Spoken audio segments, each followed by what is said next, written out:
Productions, baby.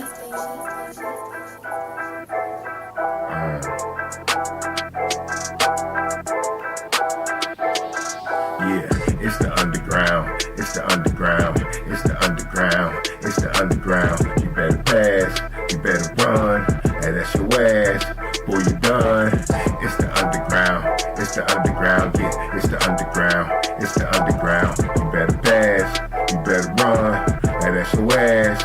Boy, you done. Move the sticks, first down. You better not step out of bounds. You don't really want it, but you really need it. It's the underground, man, we undefeated. Michael Jackson couldn't beat it, fourth down, couldn't reach it, man, your squad about to lose it. Go ahead and face the music, flip a coin, you still lost. Pay the cost to beat the bars, turn your motherfucking lights off. Yeah, CTE, these niggas can't see me. Got your head fucked up, got the gang locked up, and it's over for your ass. Fourth down, you better pass. You know what it is, you ain't gotta ask. It's the underground, it's the underground, it's the underground, yeah, it's the underground. You better pass, you better run, and that's your ass. Boy, you done. It's the underground, it's the underground, yeah, it's the underground, it's the underground. You better pass, you better run, and that's your ass. Boy, you done. Yeah, you know what it is, man. It's your boy Filthy Rich, the host of the Underground. You know what I'm saying? Calling to the show, we live. 412-407-2744. My bad for the last show, man. Screwed it all up. My audio was all jammed up. I don't know who was fooling with my shit. It gotta be a ghost, because ain't nobody in this motherfucker. I don't know what it is, but hey, I know what this is, man. It's the Underground Sports Show. You know what I'm saying? Part 2 for the night already. You know what I'm saying? We're gonna get into some NBA. We're gonna get into some NFL for show. You know how I get down. Maybe a little Stanley Cup love in the house. You know what I'm saying? Hey, we a little bit of everywhere, man. A little bit of what I seen all week, last week. It is what it is, man. The Underground Sports Show. So once again, man, I hope you tuned in. Hit the like button. Hit the subscribe button if you're new around here. We appreciate it, baby. Alright, yeah. It's the Underground. Yep. Underground Sports Show, man. So, hey, man, the NBA Finals is all set up. Stanley Cup Finals all set up. So, yeah, man, we got a little bit of entertainment coming up, man. And look here, before I even get into all that, don't forget about the Belmont Stakes coming up on the 7th, man, which is this Saturday. You know what I'm saying? So check that horse race out, man. It's the last leg on the Triple Crown. So if you don't make this, you ain't going to see nothing, man. You know what I'm saying? That's all the horse races for the year, man. And I'm telling you, it's worth the watch. Just watch it, man. I've been saying it all season, all right? At least horse racing season. But back to the NBA, man. Y'all see my question right there. How many games will this NBA Finals get to, man? Between OKC, led by SGA, the MVP, or Halliburton's Indiana Pacers. Who's going to step up to the plate and be the new king of the NBA, man? Because the NBA's about to have them a new champion, man. About to have them maybe a new face of the league, huh? And I like it. I don't think the NBA loves it. I think they wanted at least the Knicks to get in there and get their New York love on. You know what I'm saying? That's a lot of bread for the NBA. Of course, they wanted it to be some LA team, too, on the other end of it, on the west side, to maybe match up with the Knicks or somebody bigger than the two cities they got. So they got the worst matchup they could ask for. But in basketball terms, to me, this is good shit. I ain't gonna lie. This is good shit. Now, all the big heads on TV keep saying that OKC, I've seen this a lot, man. Tell me if you've seen the same thing, but I'm seeing, you know, they talking about this dominance of OKC, and the Pacers is one of the worst matchups we ever seen in the finals history, and you know, the Pacers can't hold a candle to OKC. Now, OKC been playing hard, playing very good defense, MVP on offense, no doubt. But have you seen the Pacers? They've been playing with a lot of heart. They've been playing with a lot of defense themselves, which they were not known for, but they're hot right now. And they just tough, man. They ain't backing down from nobody. And Halliburton can lead this team. And don't sleep on Pascal Siakam either. So, like, I understand the underrating that the NBA, the Pacers are getting. I really don't understand, man. Now, OKC ain't no punks. I ain't tripping now. They won 68 games this year. What was it, 68 and 14? That ain't nothing just to like look up and look at and just pass up. No doubt, 68 wins, that's big. What was Jordan them? What was they, 72? Did they have 72 or 74 wins with the record back in the day? I mean, it's close enough for me. But the Denver Nuggets took them to Game 7. Showed they can be beat by an experienced team. A team with the heart of a champion. And I'm definitely not saying the Pacers got a heart of a champion. Of course, we all know they ain't been there, done that. They ain't even been here yet. But they play with a lot of heart. And who's to say it ain't a heart of a champion? There's only one way to find out. And I just don't think they're going to go out like no suckers, man. I just hear a lot of sweeps, a lot of 4-1. 4 games to 1. Y'all tell me if y'all heard the same thing, because they tripping. And I'm talking about the big wigs on ESPN, FS1, and all that shit like that. You know what I'm saying? That's just what I'm hearing. I don't watch every show, so y'all tell me if y'all heard otherwise. But I've been hearing a lot of disrespect for the Pacers. And I'm pretty sure they're here too. But they've been disrespected all playoffs. They've been an underdog in every series in the playoffs, and they've proven everybody wrong every time. You know what I'm saying? So yeah, I'm definitely rooting for the Pacers. I gotta go with the underdog on this one, man. I think they're gonna get their creep on, and they got a chance to win this series. All right, but that's who I'm rooting for. I ain't saying they're gonna get them, but I mean, how many games will the NBA Finals go to, though, man? That's the question, man. Call into the show, hit the like button, subscribe button, let me know how you feel about this NBA championship setup here. Up next, man, the Stanley Cup. Like I said, Stanley Cup setup too. Edmonton versus the Florida Panthers, defending champions, huh? And, you know, I ain't the biggest hockey guy in the world, but I do know, Canada got a lot of pride in hockey, man. And this is a Canadian team against a bougie Florida Panthers team, a hot weather hockey team. You know, the hot weather teams be going off, though, man. I said that when it was down to the last 4 teams. What was it? Dallas, Florida, Carolina. This is all hot weather cities. And they in the Final Four in hockey, and Edmonton was the only Canadian team. Now, a Canadian team, I don't think has won the NHL championship in years. In years. So let me see how long it's been.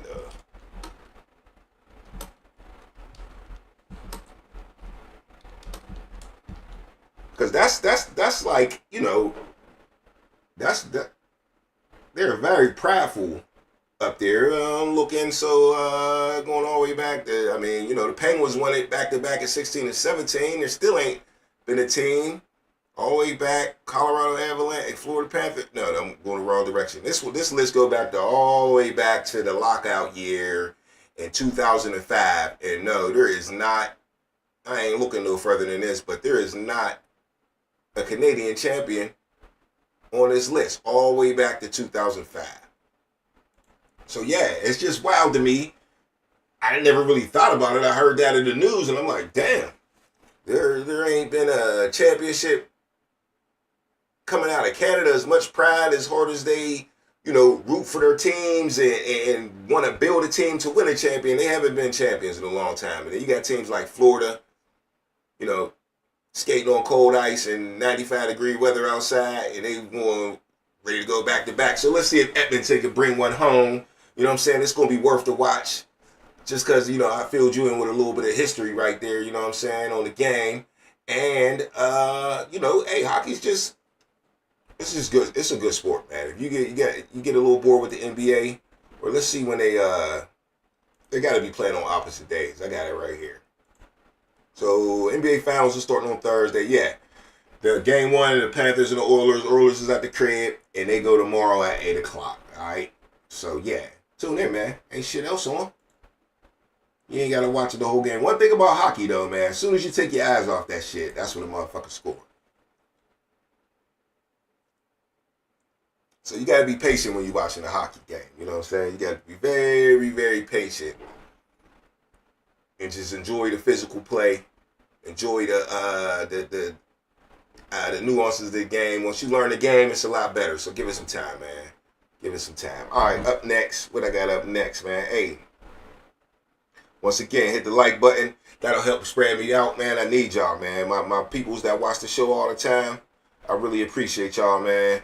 But definitely hit the like button for your boy, because that's going to spread me out. I got to start spreading out to a lot more social media, man. If y'all got any tips for me to spread my wings a little more onto a national, thing, let me know how this, because I'm new to the internet. I ain't going front to y'all, but I ain't new to this sports shit at all.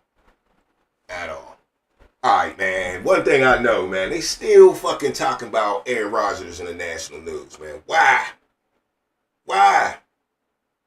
Let it go. I'd be so pissed off if I was on TV and I had to talk about Aaron Rodgers every day and he bullshitting. I ain't really got much on that subject. I just had to say that, man. The national news, let it go. Please. They keep begging us so bad. I just think they want to see it. People in Pittsburgh is like, nah, leave that motherfucker. And at this point, it got to be 90 to 10% motherfuckers that. Got to be 90% of Pittsburgh that said fuck Aaron Rodgers at this point. Especially the way he playing in their face, right? And another, I was about to call Aaron Rodgers a Stiller. I'm about to say another Stiller, but on another Stiller tip, your boy George Pickens out here talking about, yeah, I wanted to get out of town. It was my decision. I forced my way out. Yeah, you did. What's your behavior, motherfucker? What's your behavior? And your silent tweets, and your tweets was just pictures and shit. So you was, you was soft requesting a trade. You know what I'm saying? Like, we all seen it, dude. You didn't have to announce that. But Pittsburgh definitely ain't want your ass. I tell you that. At least 50% of folks out here ain't want you. And I don't think nobody on the staff wanted you around. They know more than we know. But I seen enough to know George Pickens was getting the fuck up out of here. For sure. So George Pickens, for you to come out and say, I forced a trade. You okay, buddy? Whatever you say. You know what I mean? All right, moving on to another team. The Detroit Lions, man, lost another offensive lineman. This was surprising because of the timing of it. I mean, OTAs is getting started, and their offensive lineman, which is the center, Ragnar. Y'all know Ragnar? Ragnar's big dude, number 77. Their center retired at the age of 29. He's done. Pulled a Barry Sanders on the Detroit Lions and they fans, and the Lions got a lot of hope, man. The Lions think they still going to be dominant, but they just losing so much. I believe this is their second lineman they lost, one to free agency. Then they losing Ragnar now to, which is their center, which is probably the most important. I mean, they love the offensive tackle, don't get it twisted, but, us that really know football know that center runs that offensive line, right? You get you a good center, all of a sudden, things start to gel. So, they losing their signal caller on the offensive line, and they just lost so much, man. I mean, they lost, offensive coordinator, defensive coordinator, wide receiver coach, offensive linemen everywhere. You know what I'm saying? I just don't know if they could be the same team. Now, Dan Campbell, it was the key, and he's getting a lot of credit for this, but losing that amount of coaches in the season to where you didn't even really reap the benefits is it's odd. Usually you see this from, you expect to see this from the Philadelphia Eagles, who won a Super Bowl. These are usually the teams that get raped like that, from their coaching staff and their players get picked apart. I mean, a couple Eagles left here and there, but nothing like this mass exodus that Detroit went through. Okay? Defensive line coaches, and they're gone. And coaching ain't more important than the players on the field. Don't get it twisted, but they can be a factor. It can be a difference, a couple game difference. I think coaching can win you a few games, which can get you over a hump into a playoff spot or get you into a number 1 seed instead of the number 3 or 4 seed, and get you a home playoff game instead of an away playoff game instead of a wild card playoff game. You catching my drift. So I don't know. Now there was the toughest division in football, but don't be surprised if the Detroit Lions slip up a little bit this year. If they're not the same team as they were last year, because they just lost so many little pieces. Now they do got good players.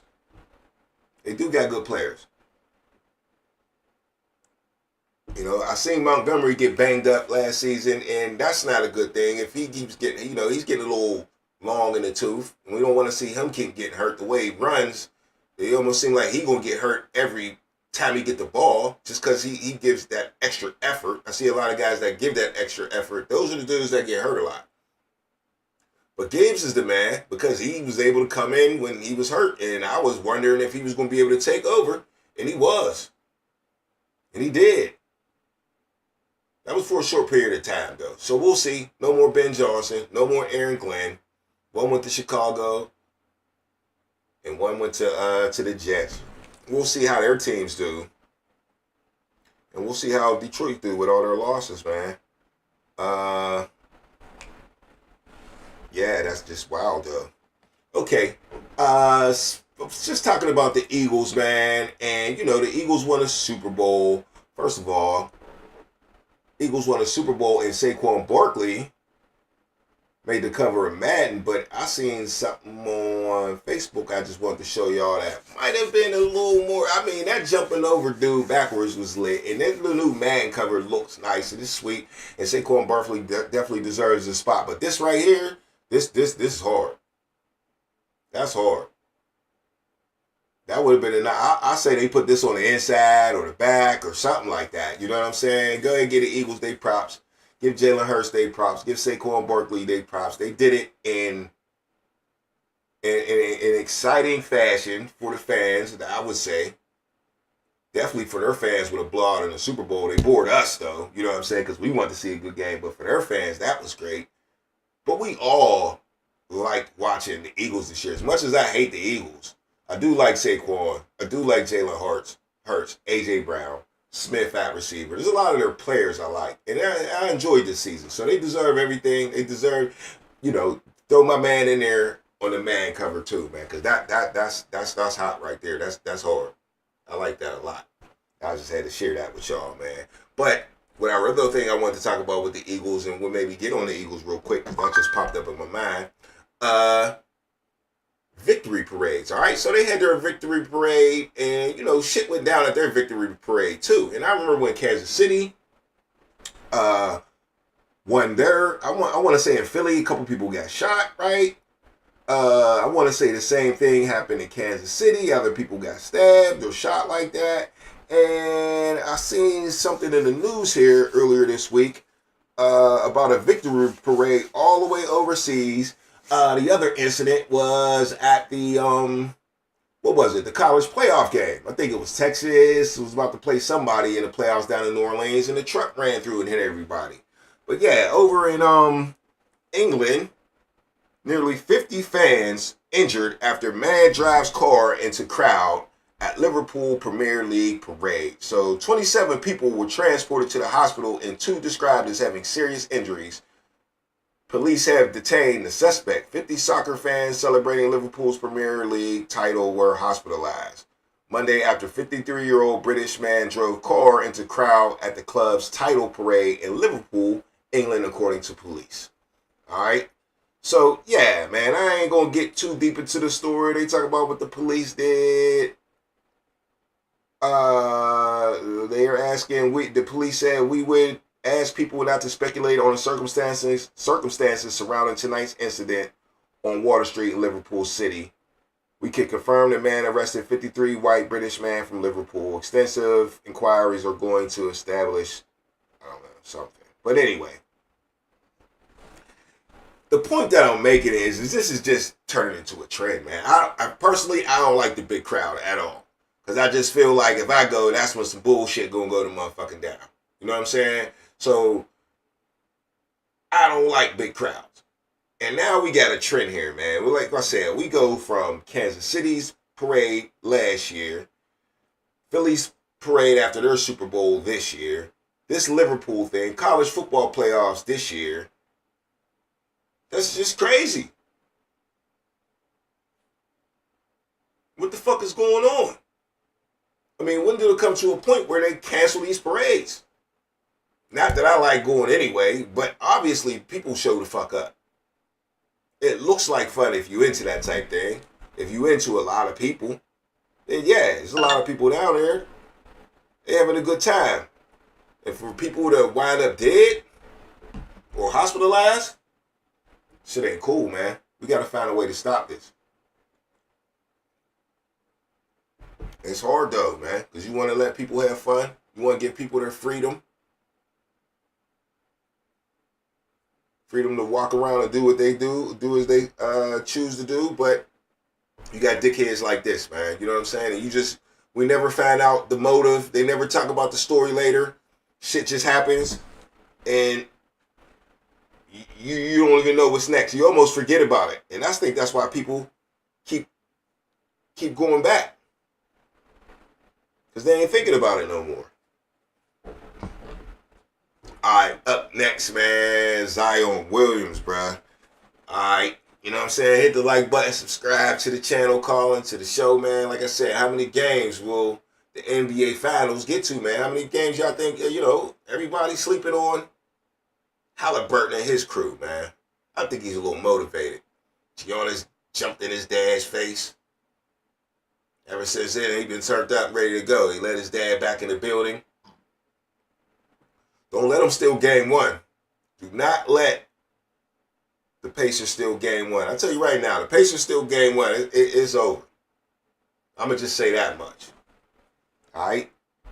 It's still game one, it's over. But Zion, man, Zion Williamson in the fucking news, as usual, for the wrong thing. This time it's the wrong thing. You probably heard by now, if not, man. Zion Williamson sued over allegations of rape, years of abuse.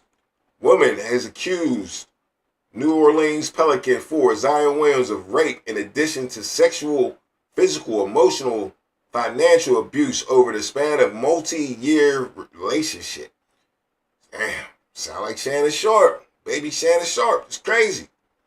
Now, the woman who is identified as Jane Doe, of course, accuses Williamson of continuing pattern of abusive, controlling, threatening behavior over the course of relationship that started during Williamson's freshman year at Duke and lasted until 2023. All right? So it says, court filings detailed 2 alleged incidents of rape in 2020, the first taking place in September in Beverly Hills, California. According to the complaint, the woman told Williamson she was tired and wanted to go to sleep, but Williamson told her she could not go to sleep without having sex with him. He then allegedly pinned her down with his hands behind her back and raped her.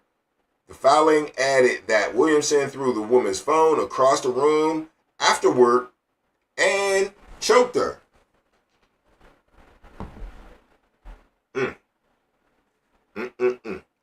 In addition to the rape allegations, the lawsuit details accusations of strangulation with such force that she reasonably feared for her life and eventually lost consciousness multiple times.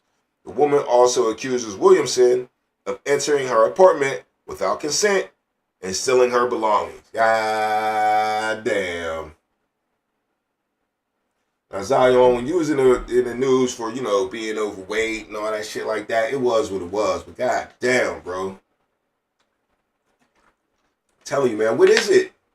What is it about these dudes with a couple of dollars that be tripping on the females? What is it? Makes me not want no motherfucking money. Because I feel like when you're broke, girls just be giving you pussy. You know what I'm saying? But when you're rich, you got to take it. Come on, bro. When you rich, you gotta take it.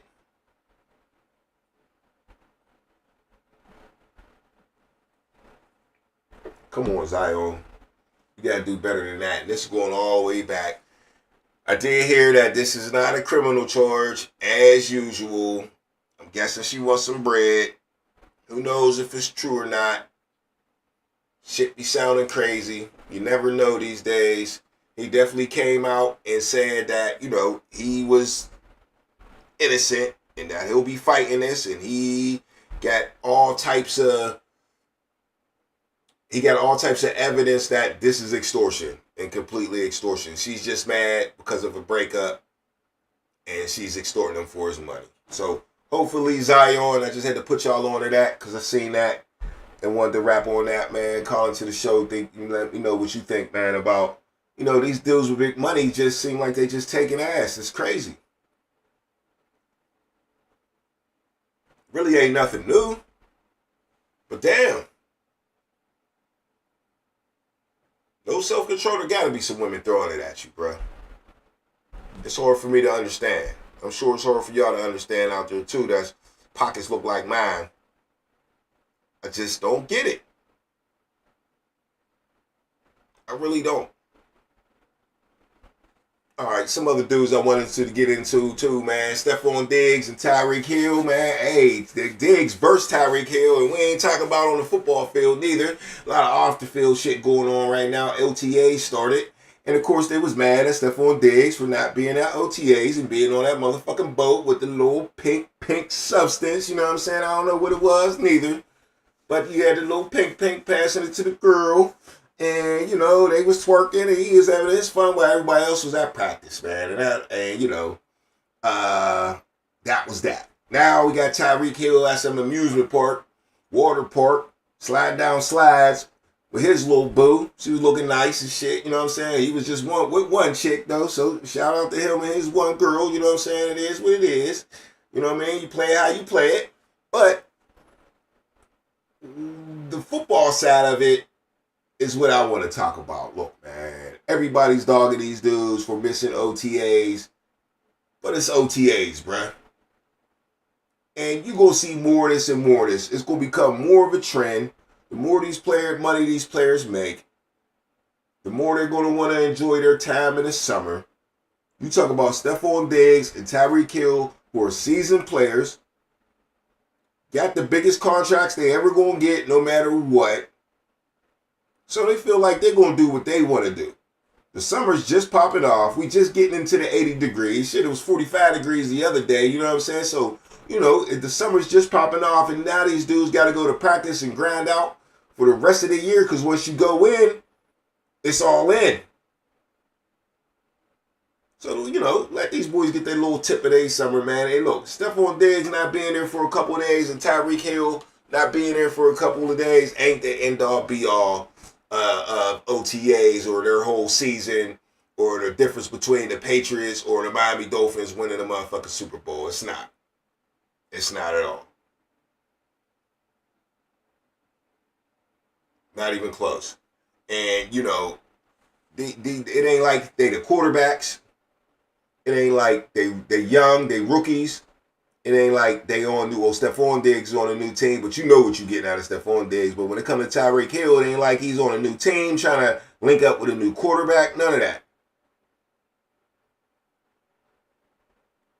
But, and Stephon Diggs, for Stephon Diggs, he did show up to practice, I think, yesterday or something like that. I seen that. You know what I mean? He was at practice showing a couple other rookie receivers, you know what I'm saying, a couple tips and tricks. So he did make it into practice. I guess Mike Vrabel had that conversation with him. And, it is what it is now, man. Y'all be sweating shit that be small. Especially the national media, man. All right, one more thing before we make a move real quick. You're not going to catch them in no foolery and no mess. You're not going to do that. All right, hold up. My bad. Let me go back. And you're not going to... Let me go back. All right. So, we all know how my man Dion and Dion Sanders and Asante Sanders got into it, man. You know what I'm saying? They got into it. And what I've been seeing a lot is them two on Asante Sanders podcast. So, I guess They apologized to each other because it got a little heated between them of who was the best corner and all that. And I guess they just looked at each other and said, yo, man, this is really like immature between us two old ass men. Let me come on to your show you some love, you know what I'm saying? Give you some views, because, you know, Deion Sanders come on your shit, you going to get some views, man. So I really like the way Deion handled that. I don't know what he exactly did or how he apologized or who apologized or who or none of that. I just like to see two black men being able to get over their little talking beef and be able to talk like, you know, two of the greatest quarterbacks together. And really, when they talking together, they give us more information than they're giving us going back and forth. Now, it was fun to us because they sparked up definitely some conversation that we had some arguments about who was better, and you know. But that's what we like to do. But they don't need to do that. You know what I'm saying? They don't need to do it. But we did appreciate them giving us a little fun with that. But here's a comment that Deion made on Asante Samuel's podcast that I want y'all to hear. Them in no foolery and no mess. You're not gonna do that whatsoever. So when you sit up there and say something like he went in a meeting unprepared, like, dude, Shador Sanders, who's had 6 different coordinators, who has still functioned and leveled up every time we brought somebody new in, and you're gonna tell me every situation. You're gonna tell me he had on headphones, Shador's, anybody knows. I mean, these. So basically, that was Deion defending his son on going into meetings with headphones and acting like, you know, he didn't give a damn or whatever like that, as he was accused of by teams like the Giants, you know, and other teams saying that, you know, he just didn't take it serious, you know. And for a long time, I wanted to believe it because there was no one stepping up to Shador's defense, which really should have been Shador saying something. Or, you know, his father talk a lot. I would have thought his father would have been saying something. But when I seen that was the first time I seen somebody come to his defense and be like, nah, that wasn't right. For people to come out and say shit like that, because that ain't my son. You know what I'm saying? I ain't teaching him to do no shit like that, and that ain't the type of vibe I ever seen out of my son. And like I said, I let y'all listen to that because I thought that was important for somebody to come out and say, nah, and defend Shador for that. I think people just don't like Deion. They don't like the way, you know, the young man was coming in on his high horse already, very confident, like he was speaking at the combine. We all seen that. They didn't like him from the very beginning. And they just didn't want any part of the franchise, man. Now, I thought before the draft, and we all thought before the draft, that people were going to be thinking the other way around, that they wanted that Hollywood around. But nah, they didn't. Now, some other teams might have wanted it, but only so many teams needed a quarterback. Only so many teams needed a quarterback. So that was part of Shador's problem, too. But, you know, I'm glad his dad finally stepped up and said something about it. And I'm also glad that Asante Samuels and Deion Sanders can get on the same page and be cool about being 2 of the greatest cornerbacks that ever played the game. Period. I hope Asante Samuels definitely should get into the Hall of Fame. To me, he's a Hall of Famer. And low-key, I argued for Asante Samuels as being maybe better than Deion. He's definitely got the stats to go with it. You know what I'm saying? If you really take it back and look at it as a whole, you all know Deion was the first one to do it. Kind of like the Jordan-LeBron effect. You know what I'm saying? When you're the first guy to get it done, you always going to be known as the legend and as the man and as the GOAT. It took a long time and huge things for Tom Brady to take the GOAT status off of Joe Montana. It really was. It took a whole lot. But you couldn't deny that at some point. But yeah, you know, those GOATs, man, you get the first shot at it. That's how it be. All right, so we're going to go to halftime here in a minute. Up next, man, I got a whole bunch of rookie talk, NFL rookie talk coming up, man. Some other stories in the news. So stay tuned, man. I'll be right back, baby. It's the Underground. Yeah.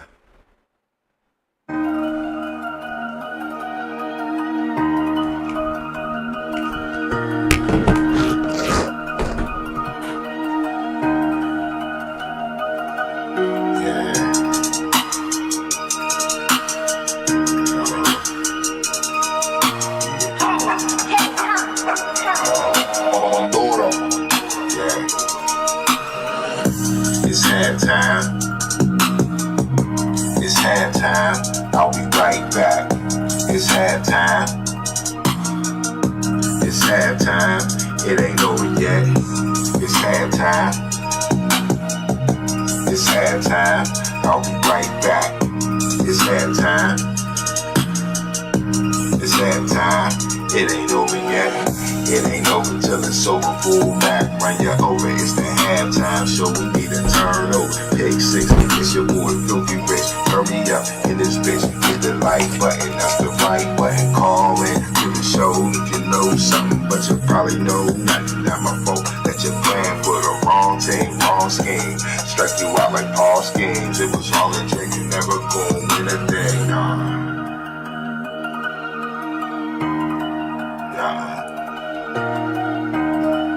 Yeah, you know what it is. It's halftime. It's halftime. I'll be right back. It's halftime.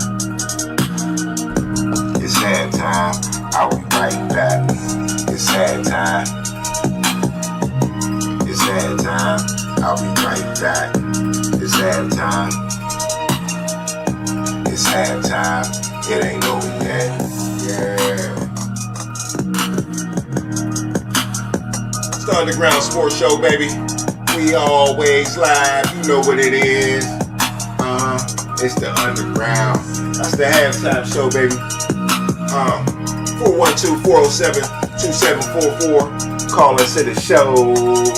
Talk your sports, talk your shit. That's what it is. I'll be right back. Yeah, man. I'm back here on the Underground. Hit the like button, hit the subscribe button. The chat been real quiet tonight. Guess we just lamed up tonight. Goddamn, it is what it is, man. I hope the last live show I put out that got screwed up by my mic didn't throw me off, but it is all good, man. I got some NFL rookie talk coming up, and you know, to me, I just think it's gonna be a stiff competition for Rookie of the Year this year, man. Last year, my boy Brock Bowers won Rookie of the Year at tight end with over 100 receptions. I think he was, second or third in the league in receptions and over 1,000 yards, of course. I don't know how many touchdowns, but he balled the fuck out at tight end.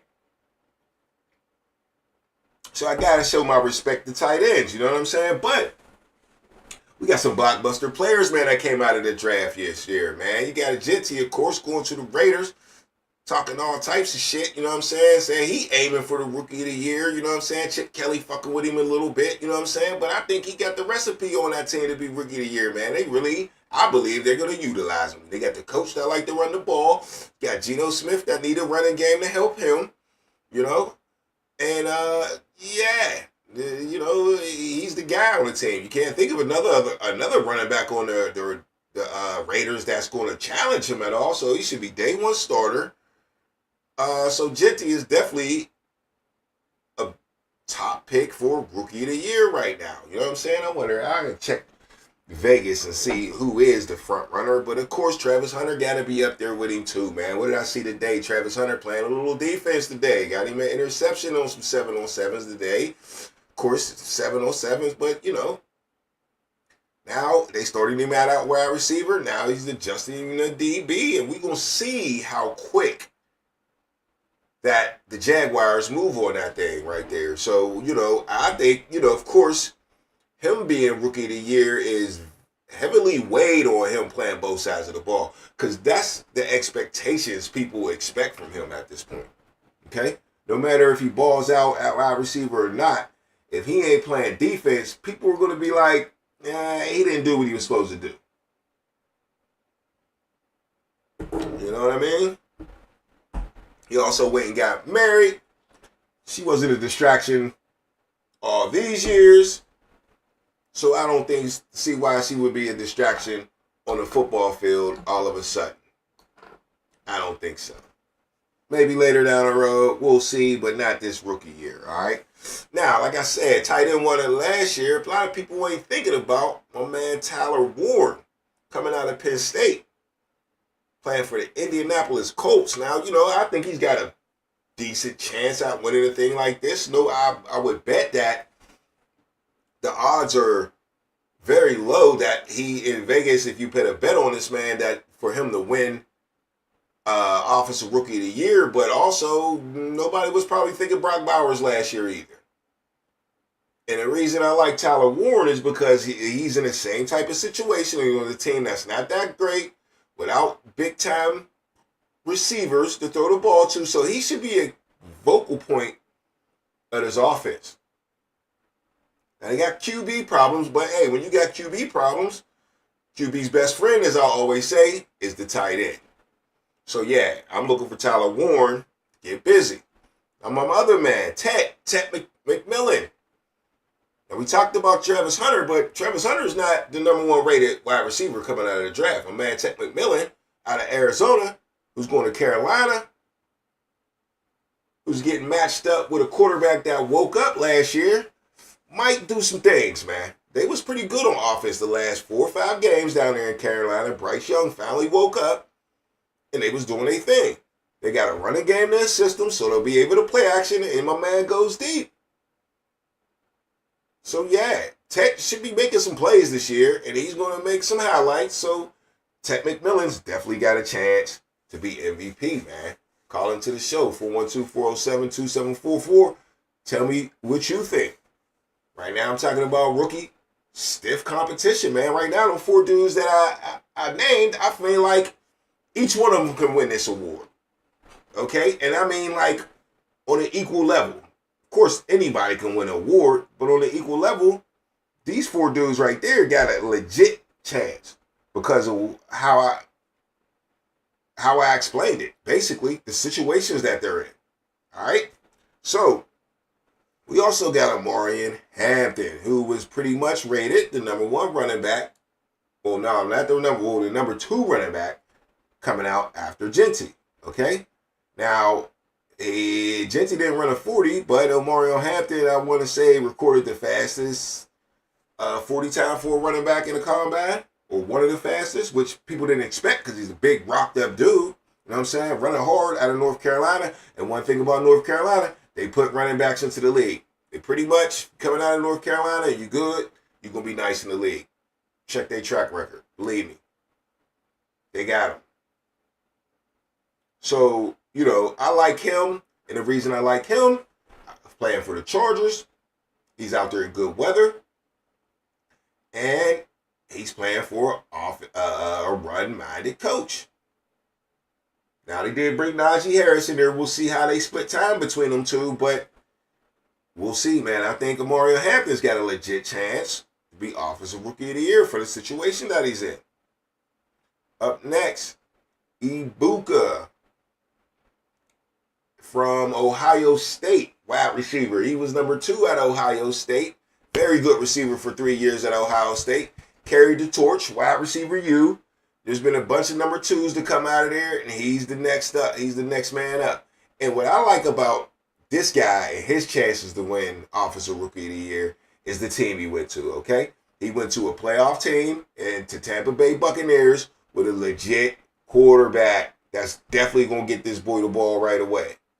He ain't got no struggle worries like a Malik Neighbors did last year. You know what I'm saying? That quarterback, he's got a legit Pro Bowl caliber quarterback in Baker Mayfield that's going to sling it. Might throw a pick here and there, and that's what be keeping him out of the Pro Bowl, but he going to move the ball up and down the motherfucking field. So Buka should have some yards, and if he can beat out the rest of these rookie wide receivers, he's got a good chance, all right? You got to show respect. Loveland went to out of Michigan, the tight end, went to Chicago. And once again, you just got to show love to the tight ends because the tight end won it last year. So we shall see. Tight end is the new hot position in NFL. If you ain't got one, you might be losing, man. It's part of my Steelers problem. You know what I'm saying? Freiermuth ain't stepping up and turning into that elite tight end that he's supposed to be. So if you ain't got a good tight end, you in trouble. And your quarterback's in trouble. Like, once again, that's the safety blanket. Ask Tom Brady. You seen it. Ask Tom Brady. Up next, man, I got Matthew Golden out of Texas, who went to Green Bay. Now, I didn't really think Green Bay needed a receiver too much, but they definitely did. And then they let some receivers go after they picked him up. And, you know, LaFleur's a good coach. If he got this guy in the first round, he definitely got plans for him. Jordan Love's okay enough to get him the ball. That's kind of the negative part about Matthew Golden. That's why he's kind of lower on my list. But Matthew Golden was a very impressive receiver in college. And that's why I like him to win Rookie of the Year. If he can just get and do what he did in school and show the speed that he showed at the combine, I think LaFleur is going to be able to utilize that very well. We'll see if he can have a good breakout season in his first season and put up some Malik Neighbors type numbers, man. I think he's going to get used more here for LaFleur than he even was at Texas. You know what I'm saying? So we shall see. Matthew Golden, I do like Matthew Golden a lot. I thought the Steelers might have scooped him at 21 when we had a chance, but they passed on him. All right, so last but not least, out of the first round guys that I think got a chance to win Offensive Rookie of the Year is, of course, the only quarterback that I didn't name is Cam Ward. First overall pick. Shout out to Cam Ward again for being the first overall pick. The only reason he's last on my list is he just don't got much around him. You know? They talk so much about how receivers are dependent position and you need a good quarterback. Well, quarterbacks also need good people to throw the ball to. I mean, it's yin and yang, right? And I'm just, you know, I'm looking at the Titans wide receiver list and I'm just not impressed at all. Let's see who they got. I know I seen it. I'm just, hold up. I know I seen it, but I just want to get it right for y'all off the top of my head. But yeah, I mean, Tyler Lockett, Calvin Ridley, Alec, what's his name? Ayo Manor. They still got Traylon Burks and Van Jefferson. They could definitely have him, bro. I mean, and that's the list, man. Calvin Ridley, okay, probably a little bit not that guy he was supposed to be. They did pick up Xavier Restrepo in free agency, which was his guy at Miami. And I was kind of glad they picked him up, and that's you know, he should be one of his go-to guys. He should make the team. I say Cam Ward requested him himself after he was drafted that you got to pick my guy up after the draft was over. Nobody drafted him. Bring my guy in. I got faith in this dude. I know where he's going to be at on the field. And pretty much got him on the team. So he might be able to pull that much power to get him on the 53-man roster, especially with that wide receiver room. I mean, you got to be able to beat out Van Jefferson, and Traylon Burks is a big dude, but you got to beat him out too. Xavier Restrepo definitely has some stats in college, man. I mean, I don't really understand why he went undrafted. Let me see if I can pull up his stats here.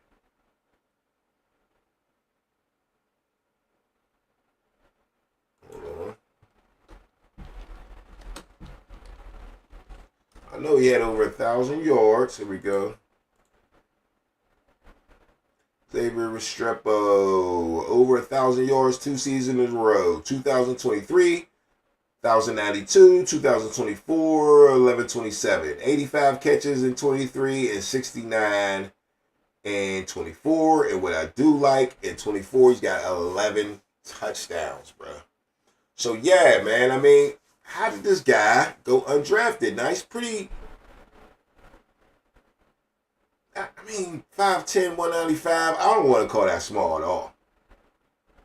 So that ain't really it. I don't really know what it is. Maybe he just fell through, you know what I'm saying? Maybe he just fell through the strainer. I don't get it. But we all knew that he was a good receiver all year. We all seen him on all our Cam Ward highlights. 2 back-to-back 1,000-yard seasons. don't know. Did he have drop balls or something they seen on tape? Or did he just fall through the strainer, man? I just got the vibe that my man Restrepo fell through the strainer. So he should be able to help out Cam Ward, because that's what I'm really talking about.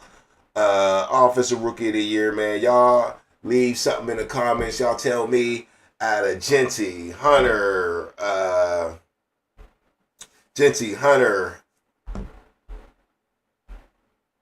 Tyler Warren, Ted McMillan, Hampton, Omarion Hampton, Loveland out of Michigan, Matthew Gold out of Texas, and Cam Ward. I mean, are those first rounders who you think got the best chance, man? I think they all got a good chance. But I'm going to say I really like Ted McMillan out of Carolina. His skill set matches what they need. They got receivers on the other side of him. That offense was moving the ball. Chuba Hubbard ran for over 1,000 yards, a lot over 1,000 yards. I think he ran for like 1,500 yards. So that should keep people in the box. I'm going to just go Ted McMillan, man. That's my prediction, my early prediction. All right, maybe let me see some preseason games and see what's up. But we all know Chip Kelly was fucking with Genty a little bit, man. Let's see what Chip Kelly got to say about Aston Genty. I gave him an analogy of an athlete being in a bed knee position to make a play. I haven't told anybody on this team to be in any stances because I don't coach positions. But it's a bed knee game. If you're going to run a flat route on Fred Warner, 100% connected to Pixel 9 Pro XL. Okay, let's do that again because it just didn't sound good. It's Chip Kelly on that dude can fly. You know, so all we're trying to do is put guys in positions to make plays, and he's adapted really well from going from here to here. So it literally is about 3 inches. So I really don't think that is that big a deal. So I gave him an analogy of an athlete being in a bent knee position to make a play. I haven't told anybody on this team to be in any stances because I don't coach positions. But it's a bent knee game. If you're going to run a flat route on Fred Warner, you better be in a position to run because that dude can fly.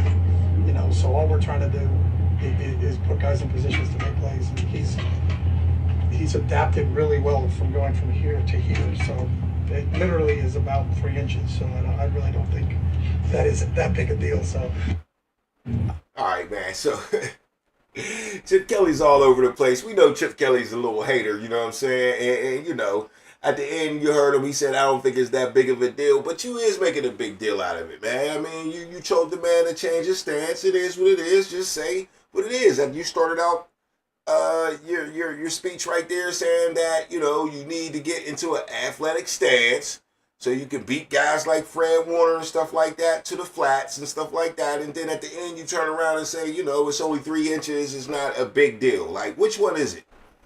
It's a big deal or not? Now I was on here with my family the other show, and he was like, man, that motherfucker better get down in the goddamn stance. What the hell do you think this is? You know what I'm saying? Standing back there like you Jason Voorhees and shit like that. And then, you know, you got the other people saying like, man, what's the problem with him being in the stance that he ran for 2,000 yards in? Obviously, there's nothing wrong with it. But, you know, Chip Kelly tried to use the other coaches for a scapegoat. I don't coach positions, so I don't tell him anything about stuff like that. Stop it, dog. You the offensive coordinator. You the coach of all the fucking positions on offense. And if one of them dudes, if you go to one of your position coaches and tell them what to do, they going to do what the fuck you tell them to do, or they ain't going to be there. So what the fuck is he even talking about? That's why that whole little speech, I had to let y'all hear that. I hope y'all can hear it correctly. But that shit turned me off a little bit because Chip Kelly's just being weird as fuck already. It is what it is. We all know what Chip Kelly come with. We knew it was coming. But I think that's kind of just a little odd up there and for the Raiders. I think it might work though. But, you know, Chip Kelly just don't seem like a guy that would be coaching for damn, what's his name? Why am I fucking retarded?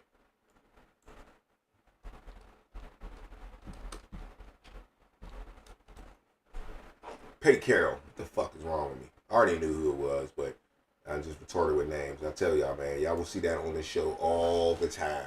But anyway, yeah, it just Pete Carroll and him just don't match up to me. But they're trying to get a little bit of that Ohio State mojo. I mean, Chip Kelly been around for a long time, say he know what he doing.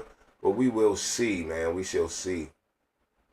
We shall see. All right, man. Up next, man, there's a couple other dudes that I want to talk about when it comes to the later rounds, though. When it comes to Rookie of the Year. All right? So, once again, like I said, tight ends is a very critical position. And Elijah Arroyo, where did he go to, though? Elijah Arroyo, I can't even remember what team he went to.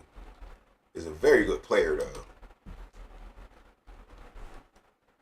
Elijah Arroyo is currently playing for the, he goes to the Seahawks.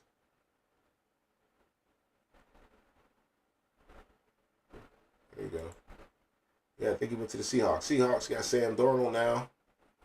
Got Jalen Milroe. Yep, he got drafted by the Seahawks. So that's, Seahawks been looking for guys since Noah Fant. Yeah, I just think he got a little chance too. Now he was picked in the later rounds. So yeah. I think he was a second round pick. Elijah Arroyo out of one of Cam Ward's targets in Miami. Big dude at tight end too. See what he look. See what his size is looking like.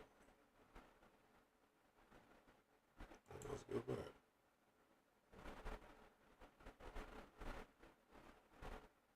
What they got him sized up as? Hold up. He is 6'5", 250. So yeah. Hey. Sam Darnold's best friend. Once again, never sleeping on tight ends, bro. I'm never sleeping on tight ends to do their goddamn thing in today's NFL at all. All right, Trey Harris is the wide receiver from, what school did he go to? Trey. Oh, Ole Miss. You know they do their thing. A.J. Brown out of Ole Miss. DK Metcalf out of Ole Miss. I think Van Jefferson played for Ole Miss. I don't know if I even want to throw him in the mix. Mike Wallace, my man, was from Ole Miss. They put pros in the pros. You know what I'm saying? But we'll see if this guy is the next guy. Trey Harris, I like Trey Harris a lot. And the reason he got a chance is because the squad he's on, he's out there for the Chargers. Justin Herbert, he needs a weapon. I mean, he got Lance McConkey or whatever his name is from Georgia. He was a pretty good rookie last year. Now they bringing Trey Harris in. And we're going to see what he could do, man. Trey Harris is, I think, about 6'2" or something like that.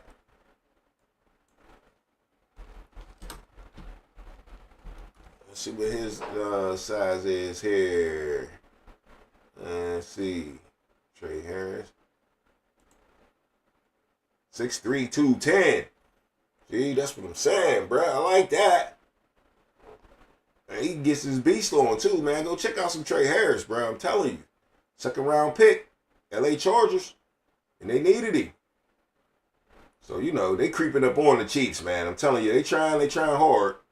And they should be, man. The Chiefs ain't slipping, though. That's for another day, though. We'll get into that another day. Chiefs gonna be back. Watch. I already got something on that. And my man Jack Beck. Now, if you ain't down with Jack Beck, you need to get down with Jack Beck. Okay? You need to get the fuck down with Jack Beck if you ain't down with big ass Jack Beck. Where did Jack Beck go to again, though? Oh, yeah, he went to the Raiders. Bring him up for some size. Let y'all know what size Jack Beck is. He definitely went to the Raiders, so he got a chance. Everybody got a chance for the Raiders. They looking for new people to throw the ball to. They looking for a spark. I'm telling you, man, the Raiders might be my little low-key sleeper too. 6'2", 215, big boy, Jack Beck. Check him out. Round 2. There's a reason he went in round 2. Because Jack Beck was a beast, man. He ain't got all the stats and all that in the world. TCU wasn't the best team this year. But I'm telling you, if you see the physical play by Jack Beck, you'll be like, yeah, I see why they got this guy. So keep your eyes open for Jack Beck. You might want to pick a guy like this up in maybe some fantasy football because the Raiders don't really got like a lot of receivers to throw the ball to, so he might become one of their number one receivers. So don't sleep on Jack Beck. All right, R.J. Harvey was a running back. I ain't really high on this guy, but everybody else is, so I had to throw him in there. Denver was very high on him. Got him in the second round. We're going to see what he could do very quick with a small guy. Now, for my Steelers, man, Caleb Johnson scooped him up as their second pick, but he was a third-round pick. Now, Caleb Johnson was a beast. We all know that. 1,500 yards, 22 touchdowns, and he was talking that shit, said he wanted to be Rookie of the Year. You know what I mean? He was looking at Najee Harris's success behind his offensive line. It feels like he could duplicate that and probably do better because Najee Harris was not Rookie of the Year, and he said he expects to be Rookie of the Year. That's a lot of talking. I say just play and get the job done, but hey, maybe he can manifest. He can manifest. He can be Rookie. If he can be Rookie of the Year, we going to the playoffs. I'll tell you that much. That's a Jalen Warren and Mike Tomlin conversation, though, man. We got to see who's starting first of all, right? All right. How about Harold Fannin Jr. for the Cleveland Browns? A lot of y'all don't know about my man Harold Fannin Jr. I guarantee y'all don't. Guarantee you, but my man Harold Fannin Jr. out of Bowling Green, beast mode. Let's check this shit out, man. Let's see what we got a size here. These just the stats. Where my size at first? Hold up. My size, because I want the numbers right. I know he's a big boy. I know he's a big boy. Okay, 6'3", 241. Ain't really that big. He kind of, I mean, he's receiver size 6'3" wise, 241. And he just looks a lot bigger than I guess he really is. You know what I mean? But 241 ain't light. Don't get it twisted. Especially on a 6'3" frame. Definitely ain't light. But let's go back to these stats. And that's what I really like. These college stats at Bowling Green. For a tight end, he had 117 receptions with 1,555 yards. That's yardage. 1,555 yards at tight end? 117 receptions. Did they throw the ball to anybody else? 10 touchdowns? Bruh, I will take that. And the Cleveland Browns will take that. This man will play for the Cleveland Browns. I can't see him not playing for the Cleveland Browns. You know, the Cleveland Browns ain't like the Steelers. They don't be wasting players. The Cleveland Browns might shit on themselves or dookie on themselves at the end of the day, but, you know, they get the max out of their players. At least since Stefanski been there, if you ask me. That's just me, though. That's just how I feel. Hit the like button, call into the show, man. Tell me what you know, man. Got one more guy, man. Savion Williams. This is a dude y'all really, really, really got to go check the motherfucking tape on. You know what I'm saying? Y'all really got to go check the tape on my man Savion Williams from TCU. He played wide receiver, and he played running back. Okay? So we're gonna check this man's bio, too, before we get out of here, because he's the little creeping on the come-up type of guys. All those other dudes in the first round I was naming, you already know. These dudes you might be sleeping on. Let's see. Savion Williams. Now, he didn't go earlier, but I'm telling y'all, man.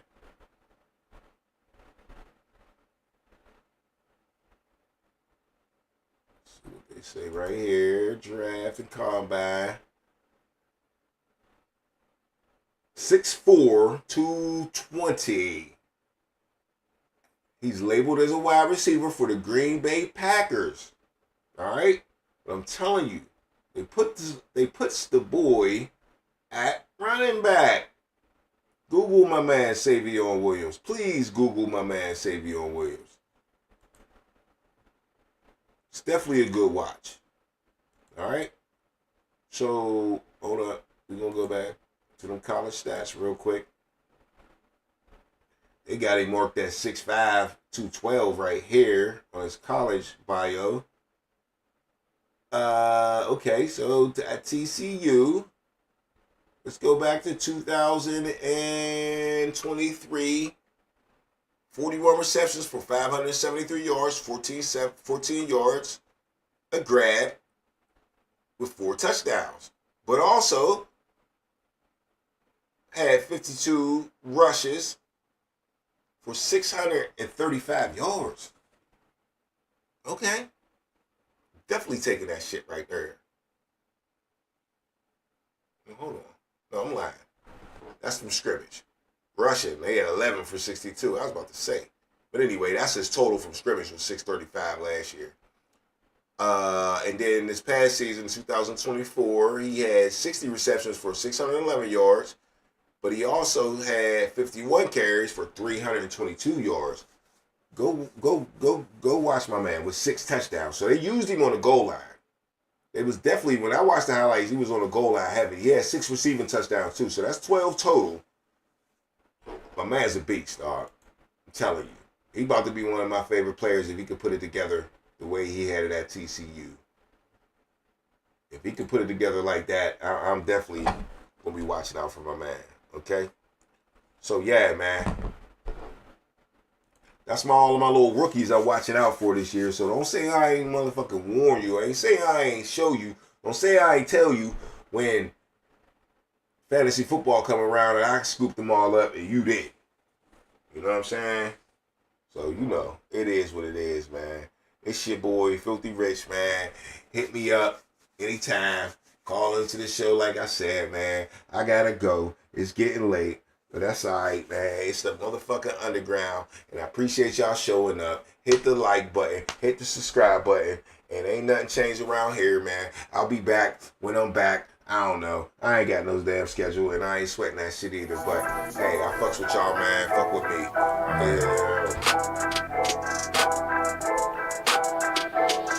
Yeah, it's the underground. It's the underground. It's the underground. It's the underground. You better pass. You better run. And that's your ass. Boy, you done. It's the underground. It's the underground. Yeah, it's the underground. It's the underground. You better pass. You better run. And that's your ass. Boy, you done. Move the sticks. First down. You better not step out of bounds. You don't really want it, but you really need it. It's the underground, man, we undefeated. Michael Jackson couldn't beat it, 4th down, couldn't reach it, man, your squad about to lose it. Go ahead and face the music, flip a coin, you still lost. Pay the cost to beat the balls, turn your motherfucking lights off. Yeah, CTE, these niggas can't see me. Got your head fucked up, got the game locked up, and it's over for your ass. 4th down, you better pass. You know what it is, you ain't gotta ask. It's the underground, it's the underground, it's the underground, yeah, it's the underground. You better pass, you better run, and that's your ass. Boy, you done.